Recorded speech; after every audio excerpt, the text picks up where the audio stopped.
தினமலர் நேயர்களுக்கு வணக்கம். வணக்கம். இது தினமலரின் சைலைட்ஸ் பவர்ட் பை ராஜன் வீரமர் எழுதிய தேர்தலில் உறுதியாக வெற்றி பெறுவது எப்படி. தமிழகத்தின் மிகப்பெரிய அரசியல் இயக்கத்தை தொடங்கி இருக்கக்கூடிய முன்னாள் முதலமைச்சர் ஓ பன்னீர்செல்வம் அவர்கள் தாவேகாவில் இணைய இருப்பதாக அவர்களுடைய தொண்டர்களின் வற்புறுத்தலின் பேரில் முடிவு. எடப்பாடி பழனிசாமி பேரை சொல்றது எனக்கு முடியலைங்க என்று பலவாறாக பேசியிருக்கிறார். அவர்களை பார்க்கலாம். 4.5 ஆண்டுகள்ல 1 மெகாவாட் கூட மின்சாரம் தமிழ்நாட்டுல உற்பத்தி செய்யப்படவில்லை. கொள்முதல் தான் செய்யப்பட்டிருக்கிறது. காரணம் என்ன?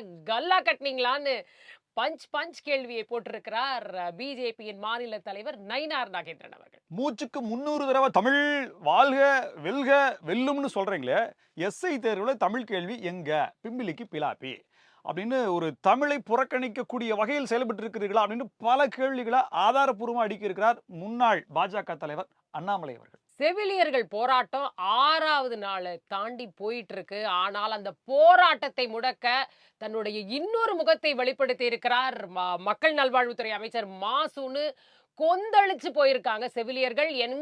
நாங்க உங்களுக்கு ஓட்டு போடல, யாருக்கு ஓட்டு போட்ட முதலமைச்சர் அவரை முதல்ல இங்க வர சொல்லுங்க அப்படின்னு ரொம்ப ஆக்ரோஷமாக வெளிப்படுத்தி இருக்காங்க. இன்னும் பல நியாயமான கேள்விகளையும் இந்த அரசை பார்த்து வச்சிருக்காங்க. அதெல்லாம் உள்ள பார்க்கலாம் விவரமா. ஆன்மீக திரைப்படத்தின் அதனுடைய பேர் அனந்தா, அதனுடைய ட்ரெய்லர் வெளியீட்டு விழாவில் சிறப்பு விருந்தினராக கலந்து கொண்டிருக்கிறார். கிட்டத்தட்ட தமிழகத்தின் இன்னொரு முதலமைச்சர் என்று சொல்லப்படுகின்ற முதலமைச்சரின் மனைவியான துர்கா ஸ்டாலின் அவர்கள். மேடம், நீங்க இப்படிலாம் கலந்துக்கிறீங்களே, வீட்டுல பிரச்சனை வராதா என்று மக்கள் கேள்வி. தேர்தல் அறிக்கைன்னா இப்படித்தான் இருக்கணும். தமிழகத்தோட நலனுக்கு, முன்னேற்றத்திற்கு, வளர்ச்சிக்கான திட்டமா மட்டும்தான் இருக்க போகுது. கவர்ச்சியா எதுவுமே இருக்காதுன்னு சொல்லியிருக்காங்க கனிமொழி அவர்கள். இத பத்தி தான் இன்னைக்கு நாம பார்க்க போறோம். இது சைலைட்ஸ்.